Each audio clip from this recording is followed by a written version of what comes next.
So Dan and I are talking today to, well, Barry's a friend of mine. Do you want to tell us a little bit about who you are, Barry? My name's Barry Neill. I'm an ex-bodybuilder, did some power repping events when I was younger, always training combat sports but never competed in them. And these days I help coach my son who's a fighter. Yeah, and we've got Connor here as well. Can you tell us your titles, Connor, because I can't remember. Well, in total, I've got 13 titles. Biggest one I've got would be my WKC World Champion that I won, when was that? That's 18 months ago now? 18 months ago. So kickboxing? Kickboxing, yeah. I'll switch it up into like boxing, low kick rules, but kickboxing is my main sport, yeah. Cool. So you've got a couple of world level and national level titles? Yeah. Brilliant. Cool. And how old are you? Just turned 17. How long have you been doing that then? Just October 2018 when I started. Wow, so not ages. That's a late start, yeah. Not even 3 years, yeah. Yeah. Won his first English title after 4 months of training. Yeah. Once. Natural. Wow. That's why then that's when it's a fair. Were you a natural scrapper anyway, or?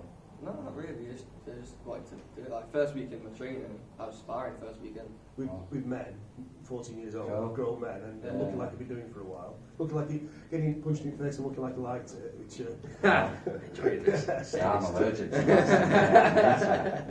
You've either got that or you've not, you know what I mean? Yeah. He surprised me because he's always been quite a placid, quiet lad, always avoided trouble, never had any trouble. Even when he played football, he's always been naturally athletic.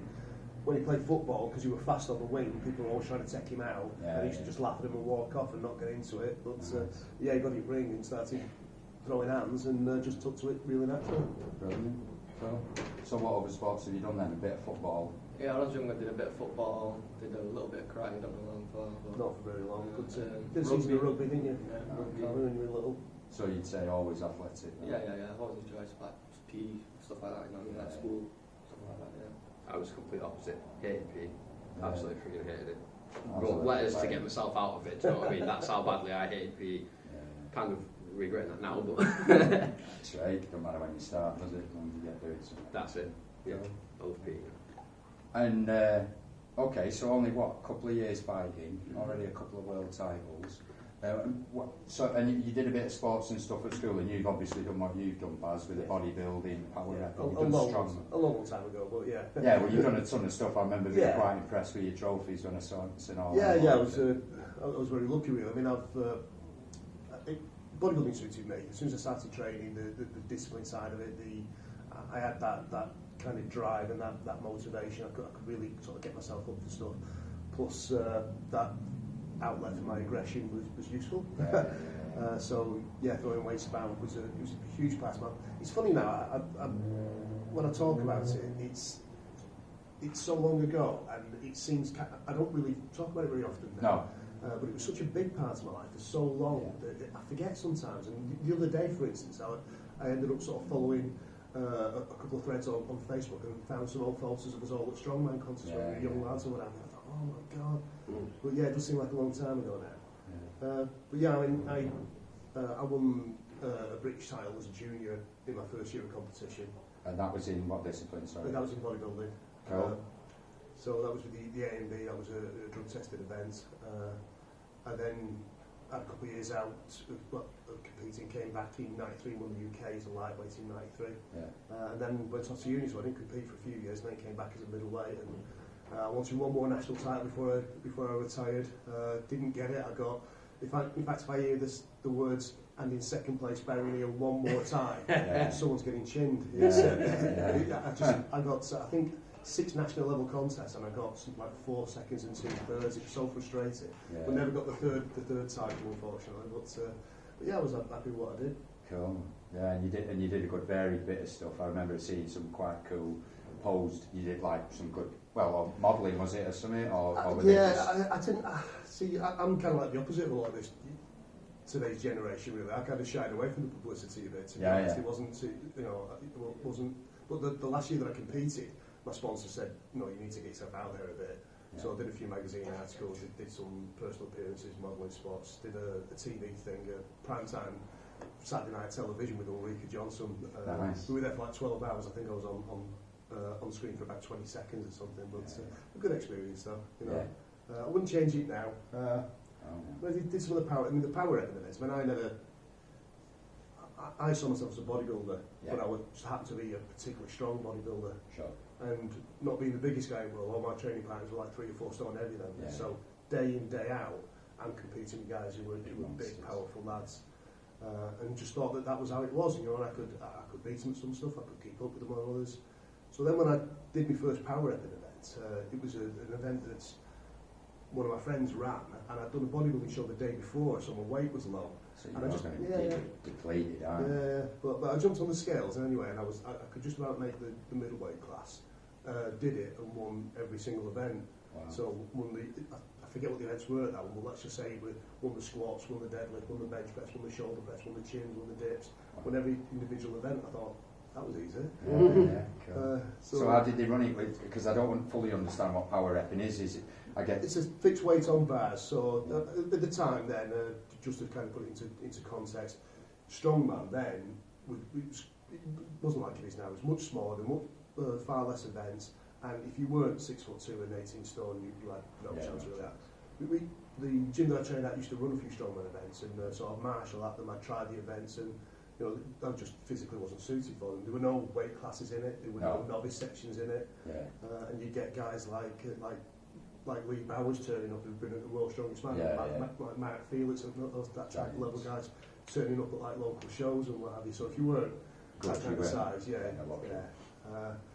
but the power repping events, they were more suited for me because they were popular for a few years, and then as strongman took off, the power repping events kind of fizzled out. But they were obviously for guys from a bodybuilding background, they were safer, they were less chance of injury. But you'd have a number of events that could be different from one event to the next, where it'd be a set weight on bars for maximum reps. So like one of my mates held the record for reps with squats for the heavyweights. It was 4 plates aside squats. I think he did 45 reps with it. That's horrible. I was in my normal training. I was very much a fan of heavyweights, low reps, high intensity. So it wasn't what I trained for anyway. But what I'd do coming up to an event was at the end of a normal workout, I'd throw a light one in and just rep out just to see how we got on. See how far you could get, like an AMRAP. But funnily enough, though, psychologically that worked quite well because after you've done a 500-pound deadlift and then you put 3 on, it feels like an holiday. It feels like you can go all day. Whereas if I'd just put 3 on the way up, it felt heavy. And you said you kind of touched on something I wanted to ask both of you about there as well. You talked about the bodybuilding, kind of you gravitated towards that because it suited your disciplined nature. I'm going to guess you like routine and structure. And you also said it was an outlet for your aggression. I guess both of you, do you have a reason or know why you train, what it is you get out of it, what it gives you, what do you do it for? Because it's hard, isn't it, let's be honest. No one wants to get up at 5 o'clock in the morning and do stuff, but we have to if we want to be good. Why do we do it, do you know? To start, when I started, it was mainly because my dad was interested in sport. He trained at the gym, and I started. But then it was just like having goals, you know what I mean? Like, once you've got a fight coming up, you've got a date, you want to work towards it, and you don't want to lose. So. So it's like a short-term target goal thing. Yeah. Cool. Is he a really pushy kind of dad? Is he one of these like cracks away from stuff? No, a little bit, not much. But I like it without my dad. Obviously, I wouldn't be where I am now. Absolutely. But I don't want to. Sometimes I want to go training. Don't want to run. Don't want to deal with the road, but all that. But I don't make me go exactly, but you know what I mean. To talk me into going, and then I feel better after I've done it. So yeah. So it's a coaching as well as I mean, you're always much more likely to follow a routine if you buy into it. So what we do is we sit down and work out what this works across the board in life. I found all the skills that my sport taught me so much, and it was all translatable into other areas of my life. And success, there's no great secret to success. Really, when I talk about success, I'm talking about moderate, achievable, realistic success. Set a long-term goal that's realistic within a set time frame. You break down what you have to do every day to get to that point, and you do it no matter what you feel like. So that's that discipline over motivation thing. We've had that conversation. When Con's had bad days, when he didn't want to train, and I've talked about like my training. And there'd be days where I couldn't wait to get to the gym. Yeah. There'd be days where I really didn't want to go. But at 6 o'clock in the gym, you wouldn't be able to tell what kind of day I was having. Yeah, because you'd be warming up doing. Because it's just going to be done. Yeah. You know, you've got to switch it on. And if I'm honest, that's probably the one thing I was really good at was switching it on mentally, being able to set myself up and stuff.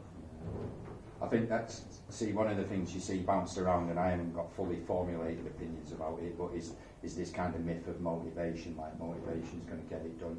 And I get, I'm taking from other people, but motivation is like a feeling, it's something that's very temporary, do you know what I mean? And I don't feel motivated at 5 o'clock in the morning. What I need is discipline or what have you as well. It's not, I think if you try and sell it people on creating motivation, they're not going to do very well just on that alone. Sometimes it's, no, I've got to fucking get it done if I want this thing. No, you've got to. Certainly for me, I mean, I would spend, I didn't compete every year, but the years that I was going to compete, I'd spend a month just switching my head on before I started putting the, I'd spend a month pretty much convincing myself that pot at the end of the rainbow, that's the most important thing in the world, and my life has to revolve around getting it. Of course. You know, and it's hard. I found this very much so. Whenever we changed anything up with what I was doing, it would take me a few weeks to get traction. And it was that few weeks that the mental side of it, trying to get your head into it and going, okay, like dropping calories or whatever it had to be. It took me a few weeks to actually hit the ground running with that. Do you know what I mean? It was never that easy. It was like, okay, stumble. Oh, okay, now it's working. And it was getting my head into it, just like that, what you're saying. And part of that as well is that buy-in that Baz is on about. Yeah. You have to buy into something, you have to want it. Yeah, there's no point someone just telling you, shouting at you, that doesn't work. Well, I'm like one of these theorist characters. If you tell me, right, Roland, you've got to do this, I'm like, well, why? Tell me why that works and I'll do it all day, but I've got to know why I'm doing it. Yeah. So you've got some talk of a fight coming up as well. I mean, it's a bit maybe baby with all this kind of nonsense that's going on. End of July, hopefully, should be having a fight at me. We can't do that anyway. We get shouted at if we of we course. announce the fight before the coach announces it. We get shouted at. It's happened a couple of times already. Hasn't it? So you've got something coming up, but you can't really talk too much We about can talk it. about there's 3 different shows on all on the same day, so it's a good chance that we're fighting on one of them, and it'll be the end of July, and it's a good level, nice fight to come back to. It looks like this one's going to be a non-title fight. He's just before all this kicked off, Connor was up for a number of titles, two organisations, English title fights and a British title fight. Just to clarify in terms of titles, there's 2 different types. There's tournament titles, where you turn up and you're the best guy who turns up on the day. On the day, you're right. Most of Connor's titles are tournament titles, the legitimate titles. But then you've also got your actual British, English, British, European, where you're the highest ranked fighter. So there'll be a bit more like in boxing where there's a climb to it and you have to earn your title fight and all that That's kind of right, thing. yeah. And the way to do that is by picking up your tournament titles. Yeah. So that's where you pick up your ranking points. So, for instance, through the tournaments, so for instance, with one of the organisations, Connor's ranked 3rd in the world in light contact and 5th in the world in full contact through the tournament levels. But he's not even fought for an English title with that organisation yet. But things are opening up again. We should be looking at English, British, European title fights, hopefully before he turns 18. Hopefully. Does that change then when you change 18? You have to then start doing it for is it a different league when you hit 18? It's like an adult league or something you're like the that? adults, really. Yeah. It's, there are a couple of organisations that have an 18 to 20 bracket, 18 to 21 bracket, but not many. A lot of them you straight in with the adults, and it's a big jump. I mean, that's why I had a couple of years out moving up from the juniors, to competing with the men. It is a big step up. But if you've already been doing your bit of sparring with bigger fellas, since you work with some blokes my age, don't you? Well, near enough anyway. One of his regular sparring partners is 120 kilos, isn't it? Super heavyweight. If I'm sparring, if I'm getting on with it with people like that, that way a lot older, like more experienced, then when I jump in with some of my own weight, then I'm cutting the weight anyway. And it's just like throwing something around, you know what I mean? Of course, It's similar to Colin, who fellow who used to work with. Colin was kind of helped me out and mentored me with bits of stuff, and he said make your training harder than your competition, and then on the day you just got to rock up, and it's not easy, but you've just got to manage your head and deal with the day. one of the big philosophies is train hard, fight easy. Yeah, totally. Alright, so kicking ass and at 17 ranked top end of the world. Nice. That's some achievement. So what sort of, you mentioned road work, so you're going to do a fair whack of running, a fair whack of technical, and do you want to describe a training week, in a training few days or a training week roughly to us? Well, I say for at the moment, got a fight, well, maybe having a fight at the end of July. So I'm training twice a day. Maybe that'd be like hill sprints, running. Obviously, I've got to go to the gym, West Freestyle Martial Arts, and I've got to do my training. So that's your technical and your skill stuff. Yeah. It's sparring on like a couple of days a week. So yeah, it's just switching it up really, you know. So twice a day, every day of the week, is that? Yeah. I have one day on Sunday usually. Yeah. That's when you get dragged over there. Try and set a goal that he has 2 things a day to do. So whether that be running, hill sprints, weights, or whether it be technical or sparring, it can be a combination of any 2 of those. Yeah. But the goal is to try and get 2 of those in 6 days a week, isn't it? So do you get that choice? Do you have like a grab bag of stuff you can do, and you go right today I'm going to do hill sprints and bag work? No, I just do like a weekly list, like, right, okay. And it's just like where I'm going to be, where I'm going to be each day. When can I go to the gym? So obviously I'm back and forth from mums and dads. Oh, you've got to manage all that stuff, the practicals. So not my mums, I'll just be doing my hill sprints and my running. So I got 10, 5k run. Just balancing out really. Cool. And obviously, them times you've got less of your dad there, then, haven't you? So you've got more self-discipline to apply to get that. Because I'll be honest, you say hill sprints to me, I don't think I was like, I think I'm washing my hair that day. Pulling that out. Fair play, mate. Good. So, I was going to ask about education and stuff. Because obviously you're out of school now, aren't you? You finished school. Yeah, I finished school over a year ago when Corona first kicked off, really. Yeah. So I didn't have no last day, didn't have no prom, didn't have anything. Did you do any exams? No, I didn't do any exams. Oh, you're the same for my stepdaughter. Have they just given you like grades based on your performance? Yeah. I'm not gonna lie, I didn't really like school too much. It was just like a chore to go there, you know what I mean? Yeah. But yeah, I left school, then I went to Barry College. I did a sports course there, which I've just finished last week. Cool. So now I'm not. There's a second year to that. I'm not going back. I'm going to focus more on my training, my clients, on my one-to-ones and coaching, just in the gym really. Yeah. Just trying to. So you got clients? Yeah, we're trying to build them up and stuff. Nice, right? Yeah, that's my main aim for this year. I was going to ask about what you're doing. Like, are you doing work as well, as well as all this, or are you just completely focusing on fighting? Well, fighting's my focus, yeah. But my money for the moment, I coach in the gym. I try and get my clients up one-to-ones. Like fitness instructor and stuff like that. Yeah. Pad work, a bit of sparring with the kids mainly instead of adults. But yeah, it's alright. I need to get my clients up for that. That's what I'm going to try to work towards. Yeah. So that's one of your goals. Do you have like a business page or a place people can reach you at or anything like that? Well, I have like flyers that I give out, stuff like that. I have my social media, obviously, which is Instagram. quite well, popular. if you want, what we'll do at the end, Dan's the technical guy and does the admin stuff. Right. He'll stick your links in so that in the description people can just click on you and go to you. Yeah. If we're all right doing Yeah. that. Cool. I focus on the social media quite a lot, especially the Instagram. Yeah. Obviously, 'cause that's where I say my main audience is at. Because I think it's like the younger generation, in my opinion, Instagram. Of course. It is, yeah. Obviously, like, I get kids from the club following me, and obviously they're seeing like the amount of like views, likes I get. Sure, yeah.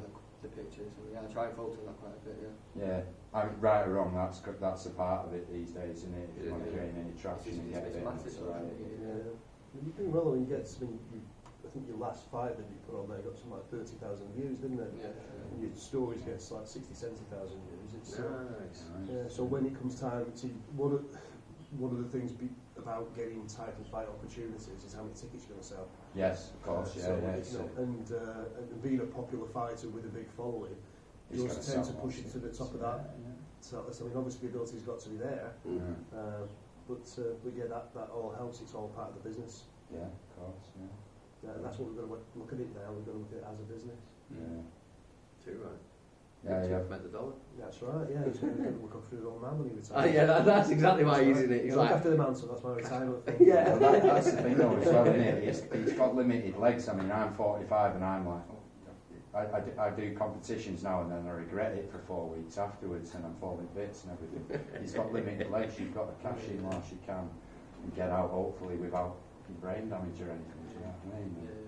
It's, my mum's a proper stress out when I've got my fight and stuff, and she's Yeah, I tell you what, she's better than I expected. I think a lot of mums would be, would have reservations about it, but she's taking it much better than I expected. She don't like watching anything. No, of course. I know I posted a picture recently of kind of inspiring with some guys, and he's blood all over his face, all over his top. And I put this caption up: "Can't wait to get back sparring, Dad."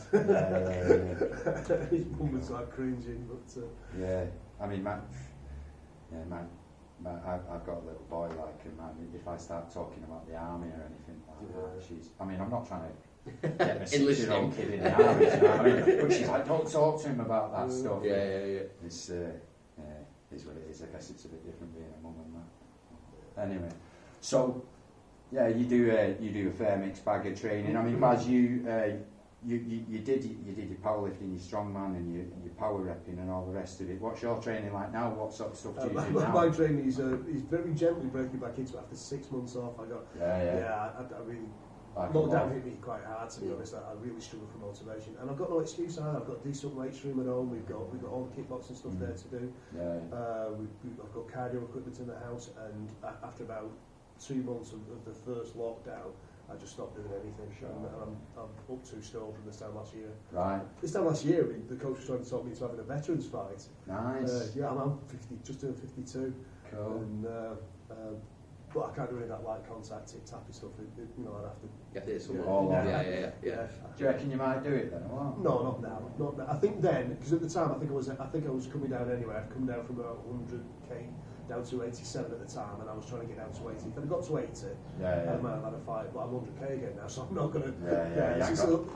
And I'm a year older, and there's a lot of focus on Connor. I don't want to detract our efforts from that. Yeah, of course. It's his time now. I've had my time. It was good. I enjoyed it. But I'm proud of the other stuff that I do these days. So tell us about that, because I seen you with a pair of gloves on the other day. I'm sure of it.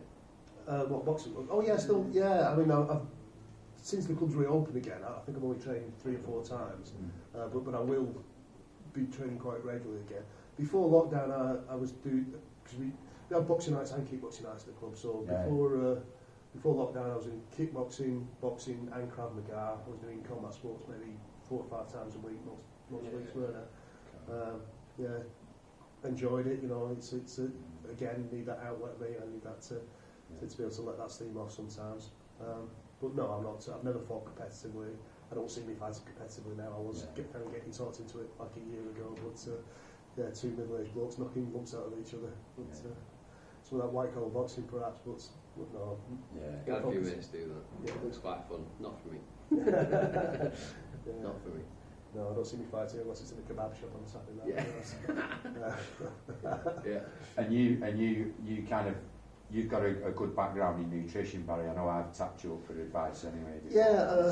I mean, in all honesty, my knowledge is, my sports nutrition knowledge is probably about 15 years out of date now. But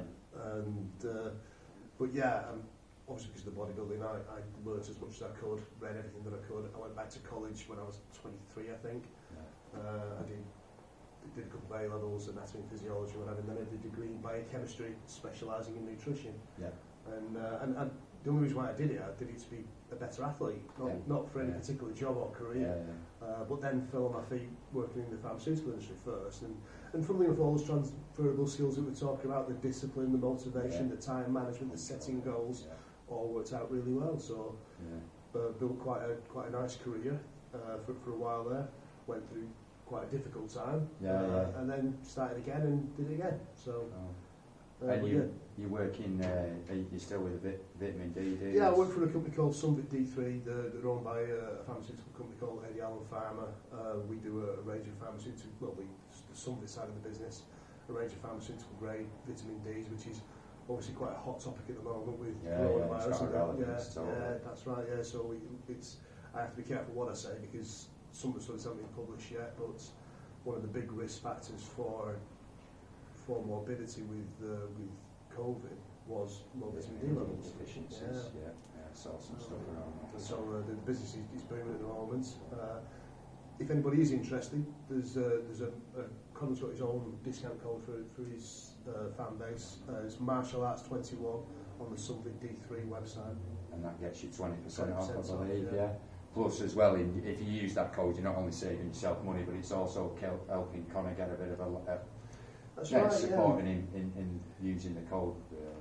Yeah, and then it helps us do some other stuff. I mean, the company's financed one of the kickboxing clubs. We've got them all new equipment over the summer when they're in some new premises.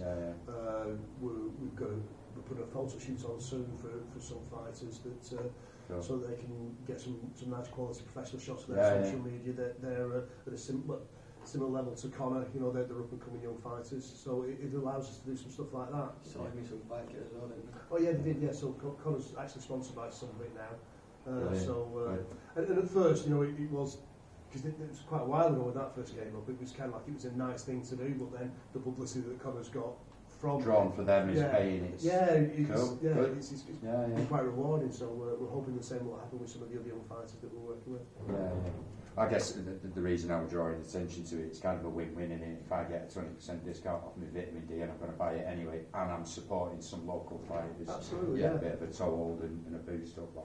Absolutely, that's the plan anyway, and that's cool. It is nice when you can kind of mix a bit of business and pleasure as well. I mean, I don't actually work on the sports supplement side of the business. That's a colleague of mine, but obviously having these contacts, it's nice to be able to put something back in. Sure, yeah. So what? I mean, down to your nutrition and the supplementation, do you take anything other than vitamin D? I'm assuming you take the vitamin D as well. Is there anything else that you throw in there? Yeah, I tend to sort Connors out for him, and again, a lot of it's quite old school, so you may or may not agree with it. Cod liver oil, magnesium primrose for essential fatty acids. Vitamin C, 1,000 milligrams a day. We do a multivit, and vitamin D, you do 1,000 a day, not 1,000 IUs a day. So that's your supplementation program. Protein drinks, not so much at the minute because we're being careful with the weight, aren't we? But when after his next round of fights, he'll probably be going up a weight, and to do that, he has to go up a weight. He can't. He's not going to go like a kilo and be at the bottom end of the next weight class. He has to go straight up to the top. So we're going to be talking about putting 3 kilos of muscle on. I was about to say how big a jump's that? 3 kilos. Well, 2.5 to 3 depending on the organisation, but so we'll be putting about 3 kilos of muscle on you as quickly as possible. But because he's been keeping it down, I mean, I used to find this after a bodybuilding show is that you're like a sponge when you've been sort of feeding it, grow like a weed. You'd have such a growth spurt after a period of like keeping your weight down that 3 kilos shouldn't be a problem. Well, it sounds like you've got the consistency and self-discipline stuff down to a lick. To my mind, see, a lot of people's training, to my mind, although you were talking about switching from, say, a bodybuilding perspective, from a strength perspective or whatever, and that can sometimes take a while to take effect. For the most part, the food is the thing. I have people who come to me and they're trying to lose weight and lose fat, and they're practically doing the same training as people I'm trying to help build muscle up. The only difference is how much food do they put in the day. So it's just add food and it'll grow on. Yeah, absolutely. So my training didn't vary much at all between pre-contest. In fact, I was a big believer that, because again, there were different philosophies about that. A lot of guys started going light. Yes. But if you want to retain that muscle size, you've got to give your body a reason to keep it. So if you're not stimulating, if you're not taking it to failure on a regular basis, then why would your body want to keep all this useless muscle and get rid of all that precious fat? So my training barely changed. I'd probably drop a few pounds on like the big movements where body weight came into it, like your deadlifts and your squats and what have you. But my poundage didn't really vary that much. You have to make a bit of an accommodation for the fact that you're probably going to feel a bit weaker as well. You're going to have bad days. That's one of my biggest mental things at the moment. When I know I'm trying to drop weight still now, trying to get into that competition for the start of August. Some days I wake up and I can feel that I've dropped some weight, and I check the scales and I've gone down a couple of pounds. Then my strength's out the window. I'll be honest with you, I can't help but wonder why you've gone for the lighter weight category myself. Too much to aim at. Plus as well, at 100, 105. So because you're scared of competing. Yeah, it was a little bit, At the time you weren't sure, so I was like, but the weight in the under 105s is quite heavy. And I was just like, I don't want to try and kill myself doing that. I don't want to try and lose a bit of weight, because that's kind of the journey anyway, isn't it? So the journey for me was, get under 90 and try and do that. maybe do well under night. We'll see. Have you got any? Have you ever had any kind of mishaps or injuries or funny stories throughout your training history? Then I know you will, because you've got a little bit more time under your belt like myself, Barry. But what about you? Anything funny happened? Ever shit yourself? That's a common. That's a big thing in this. Yeah. No, I wouldn't say that. No, nothing funny. Obviously, you know, bust noses are quite a common. Oh yeah. occurrence. Have you broke your nose yet? Yeah, of course. I don't. No. Just bust. Yeah. Just busted. Tell you what I did. My toenails. Right, listen to this. Go on. So my toenails grow quite quickly. I've just had to cut them. My coach forced me to cut them because when I'm right. So they're quite You long. box with barefoot. You're not getting some claw technique. Yeah. So is it like I He's kickbox? striping people. Yeah, on a like regular Wolverine or basis. something. They're looking like Bruce Lee with that. They're big. Like that. But yeah, so I do get forced to cut my toenails quite often. But I do like it. It's just like a secret weapon. Yeah, of course, man. Any advantage? But that's something I can think of. What the fuck? Yeah, I wouldn't even think about stuff like that. I remember Brad when I did some bloke I was sparring with, and you see toenails stuck in his skin. Yeah, the piece of toenail actually stuck in his arm. Oh gosh, yeah. Lovely. Yeah, lovely. Yeah. Nasty. My feet are a mess as well. I don't even look after the things. I'd kick someone me and then I'd be hollering around and screaming because they're that sore. I keep socks all the time at the minute because I lost 3 toenails about a year ago and they've still not grown How'd back you do properly. that? Kickboxing. Oh, right, beat them up. Yeah, just caught them and they ended up coming off and it was just a bad kick. Sometimes you just catch them. I think I've caught an elbow or a knee, I can't really remember now, but yeah, they've still grown back like horns, so I'm still trying to get them back to normal. Wow.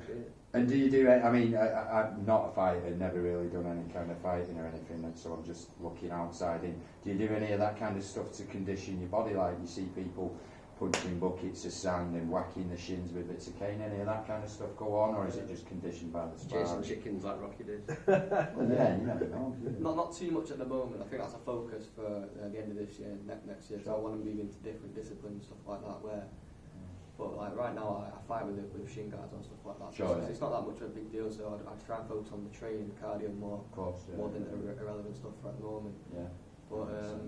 But yeah, sparring, like I said, sparring like heavyweight stuff like that. I'm always getting like conditioned, like sort of. You know what I mean? But yeah, I can take a punch. But well, this is the thing. I mean, I spoke to your dad briefly about it. For me, I'm not in that discipline. I've never been in that world. My experience of fighting is usually something that lasts 60 seconds. You roll around on the floor and then you get knackered and separated somehow. Not Do you know from what I mean? sex. Well, there's a lot of similarities. There's name calling, there's regret. But yeah, so record, if you see, you know, there's that saying I had attributed to Mike Tyson, everyone's got a plan till they get smacked in the jaw. I'm the guy, do you know what I mean? When that happens to me, everything goes out the window and it all gets a bit shit and a bit scrabbly. That's something I kind of look at in fighters. I look at fighters and I think that's something I kind of aspire to be, like, you know, the ability to keep my shit together. Yeah, and even amongst guys who train regularly, even amongst them, there's a difference. You'll see, like, so for instance, someone, I don't want to big him up too much while I was here, but something you'll see with Connor is that when Connor gets hurt, his instinct is to want to hurt them back. Yes. Yeah, he won't, you know, that's when it gets dangerous. Yeah. Whereas a lot of people get hurt and people want to shy away from it. That's right. Yeah. You know, they fold under that, and that's even true of people who train at martial arts quite a lot. Sure. Not that I'm an expert, but you can see the difference, and that's something that you can't learn. I think you either have that or you don't. Yeah. it's a good thing and a bad thing, isn't it? It can be. It is when you're trying to swap punches with 120 kilos. Yeah. So you feel it's kind of inherent as well. You don't feel you can condition yourself to be better at getting that. Yeah, definitely that's true. Yeah. Definitely that's true. But in terms of how your instinctive reaction, Sure, when you get hurt and how you respond, it's a good analogy for life, isn't it? You know, everyone gets knocked down now and then. It's what you do when that happens. Yes. That reflects what kind of man you are. Yeah, it's like that Rocky one, isn't it? How many times you get back up, I think you say. Yeah. Yeah, what is the? Oh, that's you. In fact, you want to get that tattoo, don't you? Somewhere. It's not how hard you can hit; it's how hard you can get hit and keep moving forwards. Yeah. I wouldn't aspire to have a quote from a fictional punch-drunk boxer personally, but something like Friedrich Nietzsche, perhaps. Have you got tattoos? Oh yeah, I've got one little one, but it's. Go on, tell us, man. I've got some shit ones. Oh right, like some guy did it, and it was just It's just a pound sign, and I love that. But This is one of the things I love about Connor. We did a photo shoot 2 weeks ago, and he's looking at the photos on the screen. He said, "Oh, I've got something on my arm." I went, "Oh, yeah, it's a tattoo." Forgot that you had it, didn't you? Just one of them. Just bit impulsive, like. Yeah, I've got them as well, mate. Don't worry about it. They stay covered for now. Cool. Wicked. Right. Well, I think. Suppose we've covered your. So we've covered the link again. That is Martial Arts 21, and it's from @Sunbit D3 for your vitamin D discount. Anything else from you, lads? No, I've really enjoyed that, and well done in this place. I'm very impressed, and I'm looking forward to get over and watching some of your strongman events. Cool. Yeah, well, leading on from that, we're running a comp on the 29th of August. Yeah.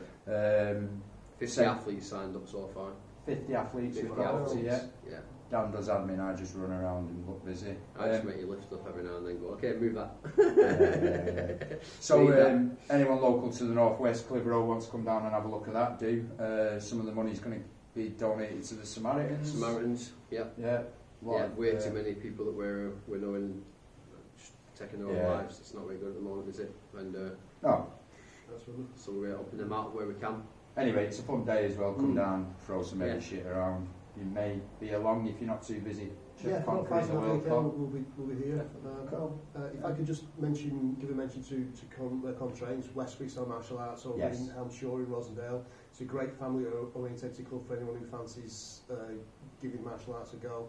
The kids start from I think the age of 5 upwards. It's wonderful to see the little ones training right the way up to adults, and it's, as I say, it's a very nice, relaxed, family-oriented place without any egos.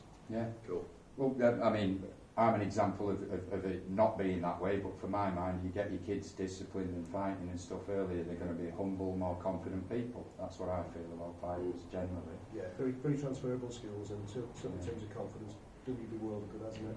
Yeah. You wouldn't have thought I was the same person before I started this. Yeah, of course. It's a big old behaviour change. You've done pretty well taking to it in such a period of time, and a lot of young kids would be too busy tossing it off drinking cider and that, wouldn't they? Yeah, that's what I did.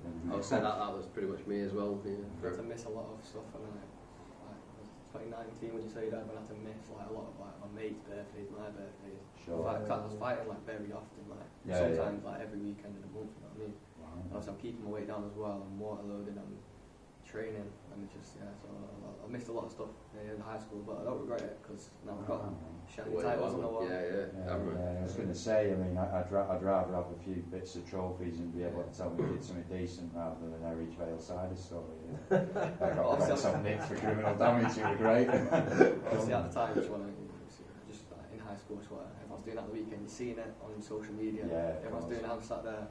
I don't know, like some sweet potatoes, chicken, and a bottle of water. It's just, it's what they can do. Yeah, the thing is though as well, what they're purporting or what they're putting on there, they're not talking about all the sick they had in their hair or they got embarrassed and this happened and they felt like shit the day after. It ain't all that anyway, that stuff.